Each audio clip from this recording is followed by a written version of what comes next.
I was thrown into the world of a post-apocalyptic game, where only one person could survive till the very end. Every player was picking their own power. Some chose lightning, some chose wind control, some chose teleportation. But I picked the strangest thing of all: infinite wealth. Everyone laughed at my choice. They thought the world was about to end, and I went and chose something as useless as money. What could be more ridiculous? But they had no idea. They didn't know that behind this power lay a massive secret. Then a big screen in the game world announced that 300 players were taking part. All of them were already dead in the real world. If they wanted a second chance at life, they'd have to survive this deadly apocalyptic game. It was time to begin. The system said everyone should choose their starting items. I quickly started scanning the shelves. Other players were grabbing powers like madmen, terrified that a few seconds' delay would mean someone else would snatch their favorite ability. Slowly, lightning, wind blades, teleportation, healing, all of them ran out. Then, on the last page, my eyes landed on a gold coin sitting at the bottom, engraved with the words, "Unknown Asset." Without hesitation, I grabbed that gold coin. The very next moment, the other people who had died with me on that bus teleported in too. Among them was my squad leader, young Roy, who had chosen mind control. When he saw me collecting gold coins, he mocked me.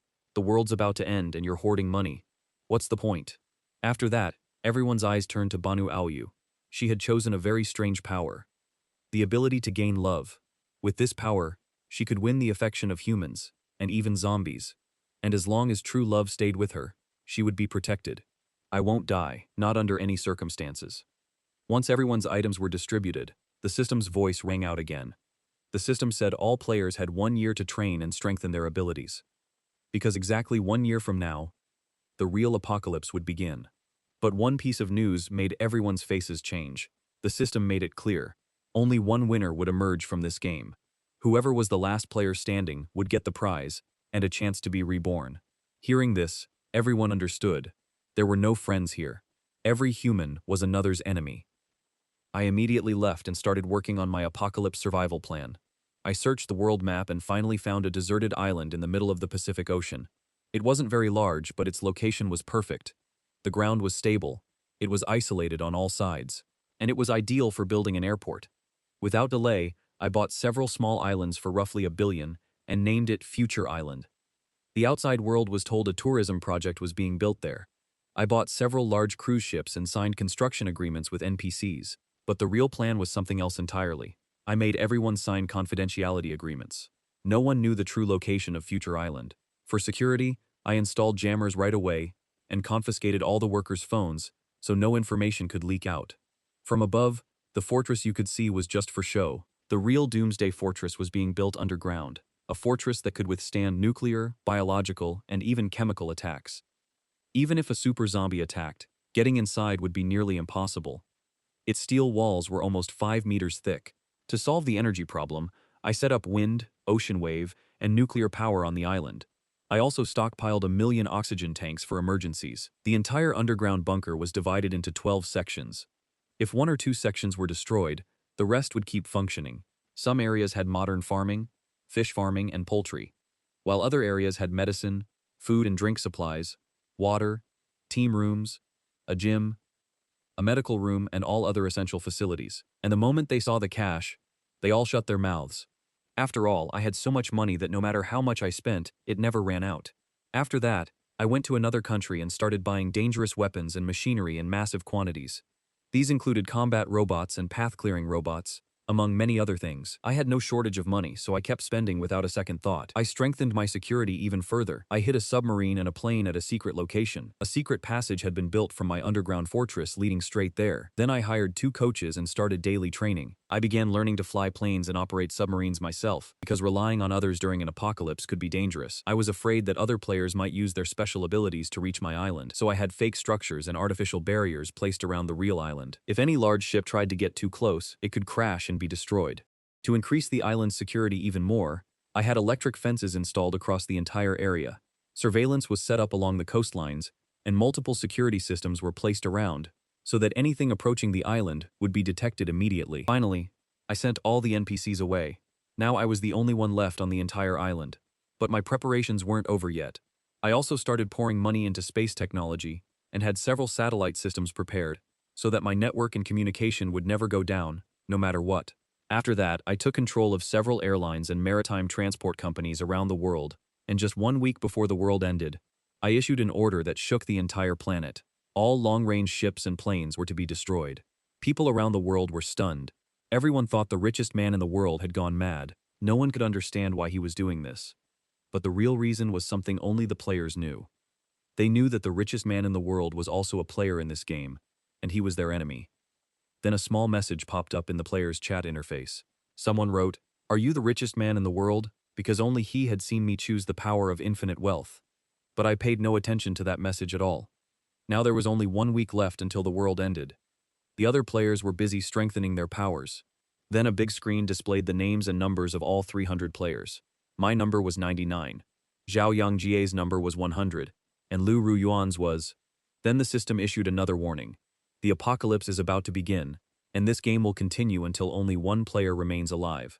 But no one had imagined what form the end of the world would take. Suddenly, from north to south, torrential rain began pouring across the entire world.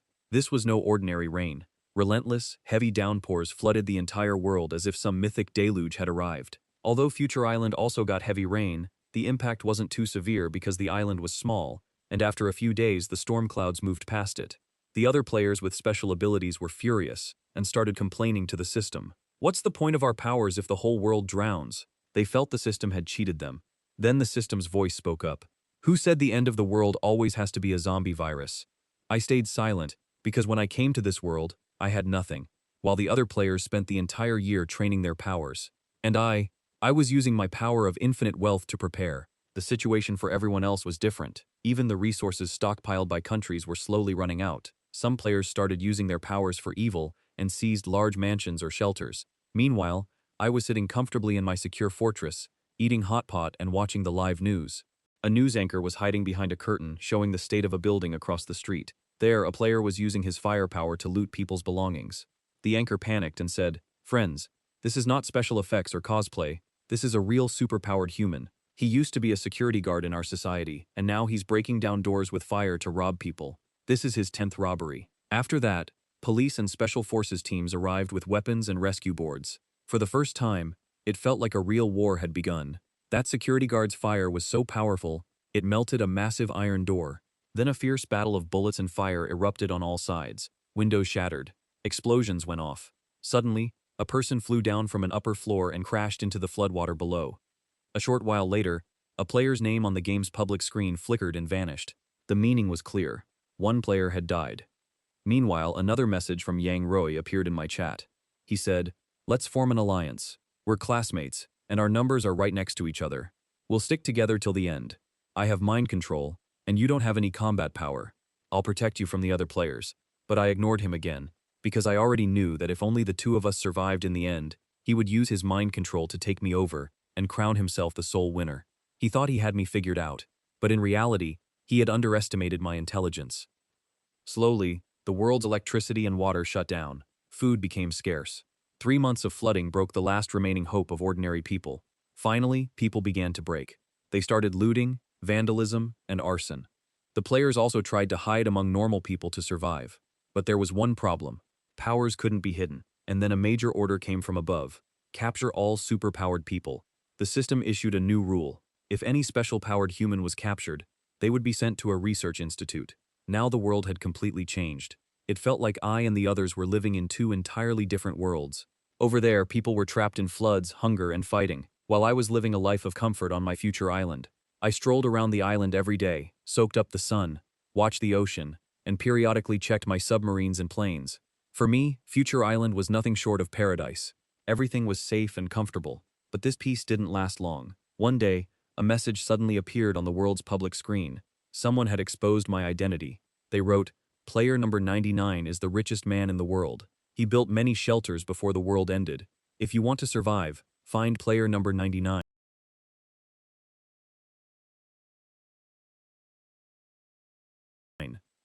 The moment this news broke, the screen, which had been silent for so long, suddenly exploded. Chaos erupted everywhere. People started saying, "I suspected the richest man in the world was also a player, but we didn't know he was number 99. Then some people started cursing me in anger. "You're eating and drinking in comfort while hundreds of people are suffering here. How heartless and cruel can you be?" Now my hidden identity was exposed to the entire world, and the real trouble was probably about to begin. People kept screaming, "A player like that needs to be eliminated. Find number 99. I just waved my hand and casually typed a message on the public screen. "Stop making so much noise. I am player number 99. You want shelter? I can give it." The moment my message appeared, everyone was shocked. But some people immediately grew suspicious. They wondered if I was setting some kind of trap. A few players replied in anger, "You'll save us? Nonsense. We'll find you, steal all your resources, and kill you." I let out a light chuckle and then typed, "But I'm not here. I built shelters in different countries. Each shelter can only hold 20 people." Then I marked 4 locations on the world map. I added, "There are more than 200 of you and very few spots. Not everyone can get in. So whoever arrives first gets in. I'll even give you the password. First come, first served." The moment I sent the password, the entire player community went mad. In a single night, players rushed toward those shelters. Most of them had fast movement or special abilities, so they arrived very quickly. The shelters were built on high ground, so there was no flood danger. When the players opened the doors and stepped inside, they felt like they had walked straight into heaven. Player number 28 was so happy he started a live stream on the world screen. He said joyfully, "I didn't expect the shelter to be this magnificent. Being rich really is something else." Inside, there was magnificent food everywhere. Steak, mutton, red wine, and all kinds of delicious dishes. Within a short time, 12 players had already made it inside the shelter. Then they decided resources were limited. Lock the doors. Don't let anyone else in. Meanwhile, the other players were still on their way, completely unaware that the real game was about to begin. The players watching all this from outside went mad with rage. They kept cursing non-stop. The crowd of players outside the shelters kept growing because they had no other option. Either they drowned in the flood or starved to death. In a situation like this, the shelter was their last hope. The desire to survive can make a human do anything. The players standing outside started begging those inside, "Please, open the door. Let us in too." But the people inside were eating comfortably and had locked the doors completely. No matter how much the outsiders broke down doors, pounded walls, or used their superpowers, nothing could affect the sturdy gate. Then I suddenly sent a message on the public screen. "Hey, didn't the shelter have room for 20 people? There are still 8 seats empty." Everyone's eyes turned toward me. Then I sent a second message. "I also have an emergency password. Even if the gate is locked, you can still get inside. On the southeast section of the wall there's a special brick. Turn it. A hidden door will open." The moment they read this, the players outside ran toward that spot like madmen. They turned the protruding brick, and sure enough, a hidden door appeared. Now everyone wanted to get inside first. Suddenly, pushing and shoving and fighting broke out. A girl who looked weak had fallen behind. But the next moment, countless vines began sprouting from her arms. She used the vines to knock down several players in front of her, and started moving forward rapidly. But then a player with blade power stepped forward. With one slash, he cut the vines, then turned and struck another player's neck. Within seconds, people started falling one by one. The will to live had stripped away the last mask of humanity from everyone's faces. The very powers the system had given them to fight the world were now being used by players to kill each other. Meanwhile, the death count on the public screen was rising rapidly. Then another message arrived. "Look how well we're working together. Maybe we're natural alliance partners." I immediately knew this was the same man who had exposed my identity to the world. I replied coldly, "Aren't you ashamed? You pushed me into the fire. Now you're talking about partnership?" He messaged me back, "You should be thanking me. I've reduced your number of enemies." At that same moment, amid our conversation, the shelter suddenly filled up completely. The doors closed automatically, and there was no chance left for those stuck outside. The situation outside the shelters was horrifying. Blood was flowing everywhere. Those who couldn't get inside were fighting for their last hope. On the other side, the players inside the shelters were celebrating with joy. They thought they were completely safe now, but they had no idea that their end was waiting for them. I glanced at my watch and softly said, "I think it's time." Then the face of a certain Yang Nu sitting in front of a screen turned white with fear. The very next moment, the entire shelter shook with a massive explosion. In reality, I had already hidden 100 tons of explosives inside those shelters. All 4 shelters detonated at once.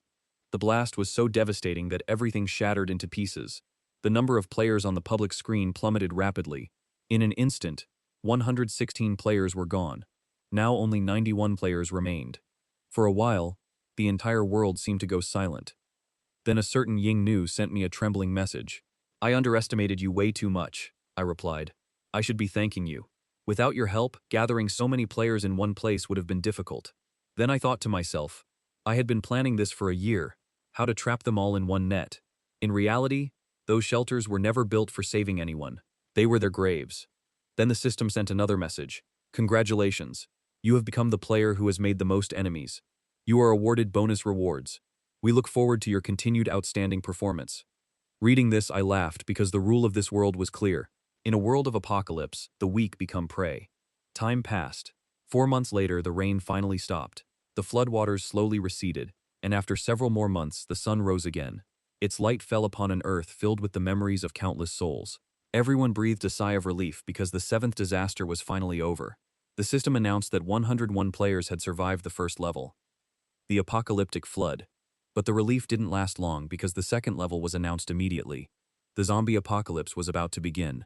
Just then, one player panicked and collapsed, saying, "But you said there wouldn't be any danger this time."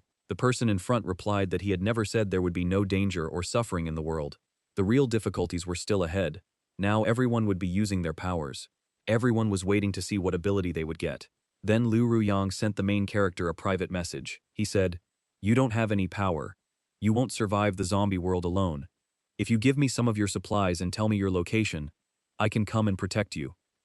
But the main character already knew his true nature. Leo used his special power to win people's love and trust. That's why during the flood, his neighbors kept giving him supplies, and when the rescue team arrived, he was saved first. Along the way, he kept exploiting others' sympathy and care, and even stole chances for others to survive for himself. The main character saw through his scheme and flatly refused. He said, "Sorry, I'm not interested." He also understood that Liu knew about his wealth, and this was no coincidence. After the flood disaster ended, the situation got even worse. The zombie crisis had already begun and the state of the world had completely fallen apart. The social systems of different countries suddenly collapsed. But the real problem began when the virus kept spreading and mutations started occurring. Just as the main character had predicted, certain types of intelligent zombies and superpowered zombies began to emerge. The rule was that if a zombie ate the flesh of a superpowered human, it would also gain that power, meaning the enemies were now far more dangerous than before. The world's internet system had already collapsed. Now people were only sending information through radio. But the main character wasn't like ordinary people. He had several satellites in the sky that let him watch the entire Earth live. Slowly, the number of players kept decreasing, and now only 730 players remained. Only the main character was sitting comfortably, eating Chinese New Year food, and watching the last TV program from before the apocalypse. But suddenly, sadness washed over him. He thought about how he was already dead in the real world, and how heartbroken his family must be. No matter how comfortably he was living in this ruined world, nothing could replace the warmth of home. Then he decided he had to go back no matter what, and become the sole winner. Then he took a photo of his meal and sent it to someone. The very next minute, that photo was posted on the world's public screen. The other players were furious when they saw it. Everyone was starving to death while he was feasting in comfort. People started commenting angrily, "We can't even get a single bite, and he's over there enjoying a full banquet." Someone threatened him. "If I find you, I'll kill you." The main character replied coolly, "Fine, first find me." Then he turned on his computer and started looking at the profiles of those 30 players whose information he had already gathered. No one had any idea that even before the world ended, he had deployed spies and mercenaries everywhere. These soldiers were tracking the locations and power levels of the remaining players across the world. Because the main character had given them supplies and resources, they were still working for him. In this world, money no longer held value. Real power was food and supplies, and at this point, the entire world had split into 7 major forces. The first force was the military. The world's first major power was the military. They had a massive arsenal of weapons and a strong base that was nearly impossible to break. During this time, a certain Yang Nu used his mind control power to take over a major military leader. The second major force was the zombie horde. Among them were some extremely dangerous and special zombies. They would bite humans and players to death and absorb their powers into themselves. There was also a zombie king among them, surrounded by his special companions who protected him. The third major force was the gangsters. Even before the world ended, Number 128 was considered the most dangerous criminal in an extremely dangerous country. He had used his power to recruit many gangsters to his side. Under his leadership, the gang was looting ordinary people to grow stronger. The remaining 26 players had also joined one of these 3 major forces. Number 128 had the power to control gravity. In close combat, his power was extremely dangerous, and almost no player could match him. But the main character knew that despite appearing powerful, the gangster's entire team was actually the weakest. He tapped on number 128's profile with a pen and said, "We'll start with you." At that same moment, the system announced that only 30 players remained, and the difficulty of the game would increase even further from here. The third level of the game had begun, the extreme cold continent. Hearing this, many people panicked because it had been a year and 5 months since the world ended. Almost everyone was on the verge of running out of food and resources. People began to fear that if such terrifying cold arrived, would every human on this planet die? Then Yang Nu secretly messaged the main character and said arrogantly, "At that time, only zombies will be left alive on Earth, and so will I. You rejected me. You'll regret it for the rest of your life." He also sent a photo showing him standing next to the Zombie King. The more powers the Zombie King devoured, the more human he looked. His red eyes and pale face were enough to terrify anyone. When the main character saw this, he thought to himself, "If that's the case, I'll have to eliminate both of you." After that, terrifying cold spread across the entire Earth. Even the tropical island where the main character was located was affected. A fierce blizzard arrived that shook everything. First, the sky's electrical systems began to fail. The power plants running on wind and ocean waves were badly affected. The good news was that the backup nuclear power plant in the main character's underground fortress was still working.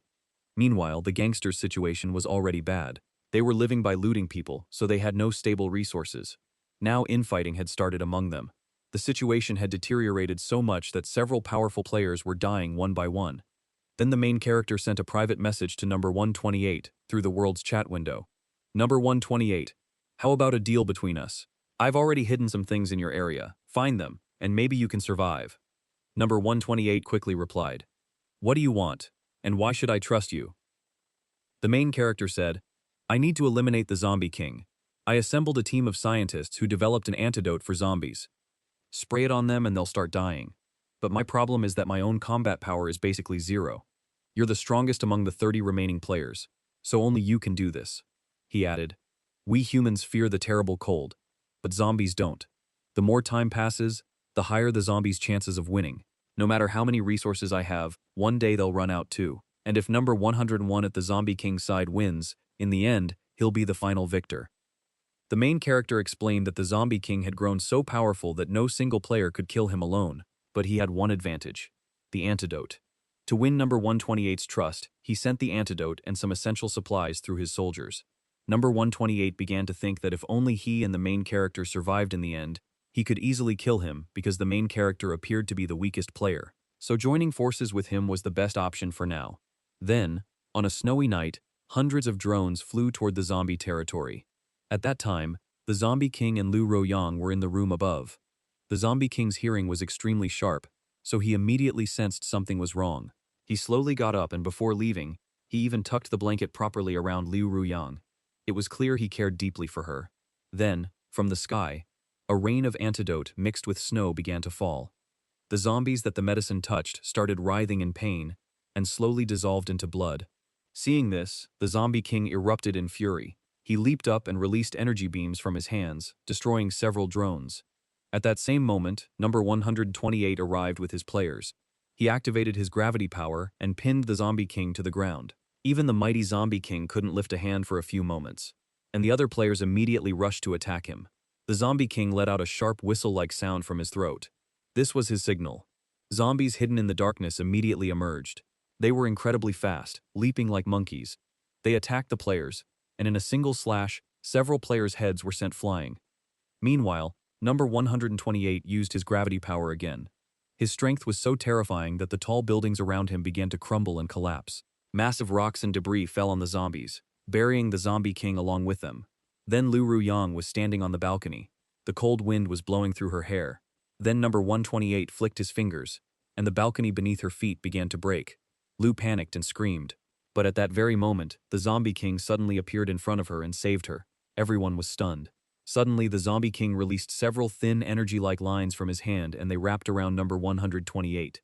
Number 128 was shocked because he didn't know the Zombie King had such a power too. Then the Zombie King gave a light tug, and in the next instant, number 128's body was torn into pieces. But the Zombie King had no idea about one thing. Hidden on number 128's body were packets of antidote. The moment his body exploded, those packets burst too. The medicine spread through the air and surrounded the Zombie King directly. Lu kept screaming, and before her eyes, the Zombie King began writhing in pain. Slowly, his body started melting, and he turned into a pile of blood. Within moments, the entire zombie base area was destroyed. Everywhere there were rocks, blood, and debris. Lu Ruyang was so terrified watching all this that it seemed like her soul had left her body. The place that had been their safe haven just moments ago now looked like hell. Lu Ruyang was running through the snow. Her steps were stumbling. One foot sank into deep snow, the other barely moved forward. She was running with all her strength to save her life. But after a short while, her foot slipped and she fell into a crack in the ice. This time, there was no one to save her. Meanwhile, another announcement appeared on the world's public screen. 12 more players had died. Now only one major enemy remained in the end, Xiao Yong, who had taken complete control of the military. Xiao Yong said arrogantly, "I want to end this game now. I know you have mercenaries, but they're nothing against the military. You only have money, while I have missiles, an aircraft carrier, and fighter jets. No matter which corner of the world you hide in, I'll find you." In response, the main character simply sent a middle finger emoji to the world screen. This made Xiao Yong even angrier. The main character knew that Yang Rui's mind control power was very strong, but it had one major weakness. Without seeing his target face to face, he couldn't use his power. So the main character was comfortably hiding in his underground fortress. Then suddenly, missiles began raining down on Future Island one after another. Many missiles struck the entire area. But even after a long time, the main character didn't go offline. Xiao Yong laughed and said, "If your bunker is that strong, I'll drag you out myself." Then he arrived there with his aircraft carrier and army. The main character's prearranged rocks and traps had been bypassed. Then Xiao Yong's eyes landed on the entrance to the underground fortress. He felt that victory was now in his hands. He smiled and ordered his soldiers, "Break down the door with heavy weapons." Then the soldiers began raining shells and bullets on the bunker gate. After several rounds of heavy bombardment, the bunker gate finally blew open, and the path inside became visible. Xiao Yong thought victory was completely his. He immediately video called the main character. The moment the call connected, he smiled arrogantly and said, "It's too late to apologize now." He signaled his soldiers to go inside so they could drag the main character out. But then he stopped, frozen by what he saw in the video. The main character was sitting perfectly calm. Behind him was not Earth, but vast space. Then he said, "Who told you I'm on Future Island? Look carefully. Where am I?" As soon as he said this, a massive explosion suddenly erupted on Future Island. The entire island went up in a nuclear blast. Everything there was erased in an instant. No matter how powerful someone was, surviving this kind of attack was nearly impossible. Not even Yang Rui could survive. The system immediately announced that player number 100 had been eliminated. A few moments later, the final voice spoke. "Congratulations, player number 99. You are the sole winner. You have successfully completed the game." But then the story reveals a big secret. Xiao Yong had a player with a special power. He could look at a photo and determine its location, latitude and longitude at that exact time. Wei Yang Rui had understood this. That's why he wanted to make video calls to the main character several times to find out his location. But the main character never accepted the calls. Later, when the main character sent the New Year photo, Xiao Yong thought he had finally found his location. He figured he'd let the gangsters and the Zombie King finish each other off first, then he would go himself and reap the final benefit. But the main character already knew his plan. That photo wasn't a real mistake. He had deliberately sent that photo to trap Xiao Yong. This was all part of the main character's pre-planned strategy. He had sent that photo on purpose to make Xiao Yong believe his real location was on Future Island, so he would go there. In reality, immediately after sending the photo, the main character had already left Future Island. He asked the system, "The extra bonus I received, can I use it now?" The system replied, "Absolutely." The bonus was, 1 chance to teleport anywhere. The bonus one problem, the system hadn't given him the option to return to Earth, so he had to wait until the game ended. But now he had no worries, because he had finally won the game, and now he could go home. If you liked the story, don't forget to drop a red heart in the comments, and yes, don't forget to like, comment, and subscribe. Subscribe for the next part to Epic Manwaste because the story isn't over yet.